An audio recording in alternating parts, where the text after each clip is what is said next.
अवधूत चिंतन श्री गुरुदेव दत्त श्री स्वामी समर्थ. तुम्हा सगळ्यांचं ध्यास स्वामीचा ह्या आपल्या चॅनलवर मनापासून खूप खूप स्वागत आहे. आपण सगळे स्वामी सेवेकरी नक्कीच काळभैरवाष्टक स्तोत्राबद्दल जाणतात. काळभैरव हा भगवान शंकराच्या रुद्र अवतारापैकी एक अवतार आहे. शत्रूच्या संहारासाठी त्यांनी धारण केलेले एक रूप म्हणजेच काळभैरव. भैरव हा शक्तिपीठाचा रक्षक आहे.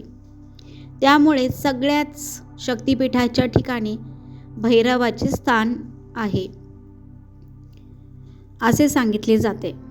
मान्यतेनुसार काळा कुत्रा काळभैरवाचे प्रतीक मानले जाते. चला तर मग व्हिडिओला सुरुवात करूया. आपण काळभैरवाष्टक त्याचे महत्त्व आणि फायदे जाणून घेऊया. पण व्हिडिओला सुरुवात करण्यापूर्वी तुम्ही जर चॅनलला नवीन आहात तर चॅनलला सबस्क्राईब करायला अजिबात विसरू नका आणि व्हिडिओ एंडपर्यंत बघा. स्किप अजिबात करू नका, नाहीतर तुम्हाला व्हिडिओ अजिबात समजणार नाही. चला तर मग व्हिडिओला सुरुवात करूया. काळभैरव अष्टक हे आदी शंकराचार्य यांनी रचलेले एक अत्यंत शक्तिशाली आणि लोकप्रिय स्तोत्र आहे. भगवान शिव यांचे रौद्र रूप असलेल्या कालभैरव याची स्तुती यात करण्यात आली आहे. काल म्हणजे वेळ आणि भैरव म्हणजे जो भीतीवर विजय मिळवतो. या स्तोत्राची माहिती आणि त्याचे फायदे खालीलप्रमाणे आहेत. कालभैरव अष्टकाचा मुख्य 8 श्लोकांमध्ये कालभैरवाची स्तुती आणि व्यक्तिमत्व नमूद केलेले असून शेवटच्या श्लोकामध्ये ह्या स्तोत्राची फलश्रुती लिहिलेली आहे.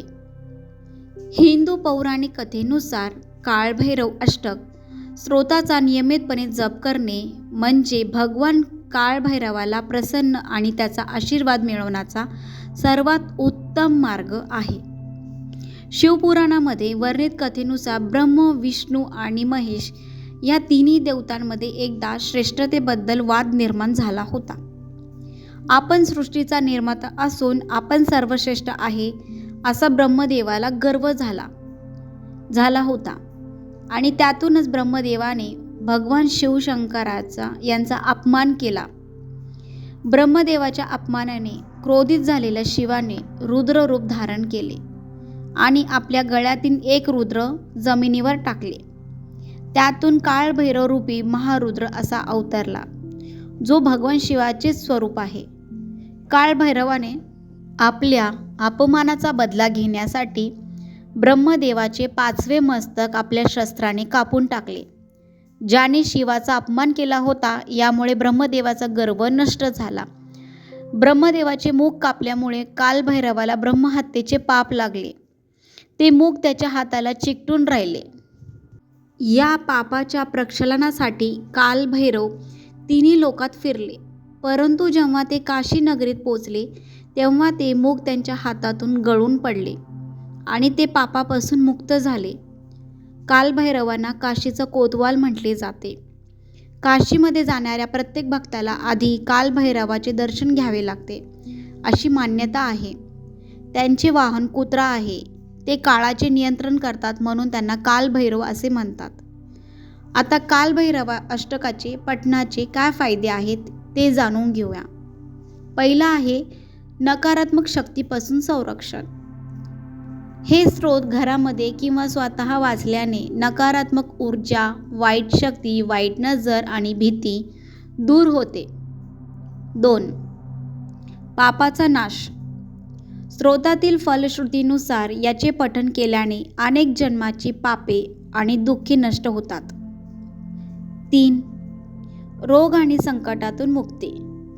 आरोग्याशी संबंधित समस्या किंवा अचानक येणाऱ्या संकटापासून रक्षण करण्यासाठी हे स्तोत्र प्रभावी मानले जाते.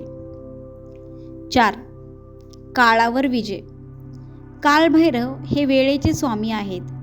त्यांच्या कृपेने मनुष्याला वेळेचे महत्त्व समजले जाते आणि आयुष्यातील अडथळे याने दूर होतात.